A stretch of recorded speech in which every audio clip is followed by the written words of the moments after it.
when you feel you've exhausted all options, remember this, you haven't. I love that. That's the power of one more. Power of one more. And so I have lived this book in my life. Like I have lived this mindset, and it has changed my life because I've always been just one step away, one habit away, one mindset away from this amazing life that I'm grateful and blessed to live. Well, that's the truth, right? You're right. And I think the great lie in life is that, some scriptures say, well, where there's no vision, the people will perish. Whatever your scriptures are. Really, do you have no vision? If you ask the average person, you want to be happy or sad? What's your vision? They'd say, I want to be happy. You want to be rich or poor? Most people say, I'd like to be rich. Do you want to contribute or make no difference in the world? I want to contribute. Do you want beautiful memories or no memories? I want memories. So there's a vision. Our issue is depth perception. We think it's further away than it is.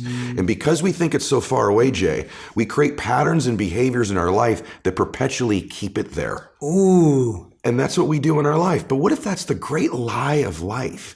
And what if the truth is that you're one relationship away, one meeting away, one conversation, one podcast, one interview, one new thought, one new emotion, one new tactic or strategy away from completely changing the trajectory of your life. And everyone that you and I know that we both work with, that we're blessed to work with in our lives, the truth is it was one decision, one meeting, one extra rep, one more phone call, one thing they did that changed their trajectory. And then the question then becomes, how do I do it? And so the strategies are in the book, but conceptually, that's 100% how you change your life. Yeah, and you're so right. I was thinking about this morning.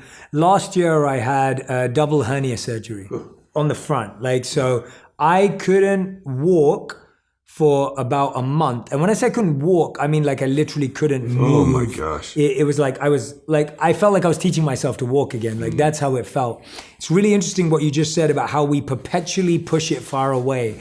I would wake up every morning and my mind or my initial mindset was it will be gone today. Yeah. It must have gone today. Today it will be fully healed. I'll be fine today. And I would wake up and I wouldn't be. And I would feel like healing was so far away. Yes. It would be 80% away that I was missing out on the 1% change since yesterday. You got it. Since yesterday, I made 1% change. I wasn't feeling the same pain in my nerves. I was able to be flexible by 1% more. Yes. And I was missing out on all of that because I was so obsessed with how far I was. That's the journey. And and what happens is when you live with an expectation that these one mores exist, the reticular activating system in your mind filters them into your awareness. I call it the matrix in the second chapter of the book. When you wake up believing, hey, I'm one decision away, I'm one meeting away, one relationship away, that's not hokey. Your mind begins to filter the people, places, and things into your awareness. You develop something called sensory acuity. You hear conversations you weren't hearing. We've all had that experience where we're on an airplane. I can't stop hearing these people over here. Or you walk in a loud room, but you can hear your own name auditorily over all the other names in the room.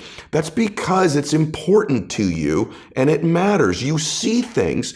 And so when something becomes important to you and you believe it to be true, the RAS goes to proving it for you. And where I learned this, ironically, I talk about it in the book, is my father was an alcoholic and had tried to get sober many, many times. And I'll never forget it, Jay. We were driving to a baseball game of mine. My dad started crying. I'd never seen my dad cry before. And he pulls the car over and he still isn't looking at me, but he's crying. And he says, Eddie. And then he turns to me and he goes, I'm going to try to get sober. And I'll never forget this, brother. He goes, one more time. Wow. And I said, really, Daddy? He goes, I'm going to give it one more try. And I said to him, I said, why would this be any different this time? And he said, never said this to me before. He goes, because I love you and you deserve a father you can be proud of. And you can't be proud of me right now.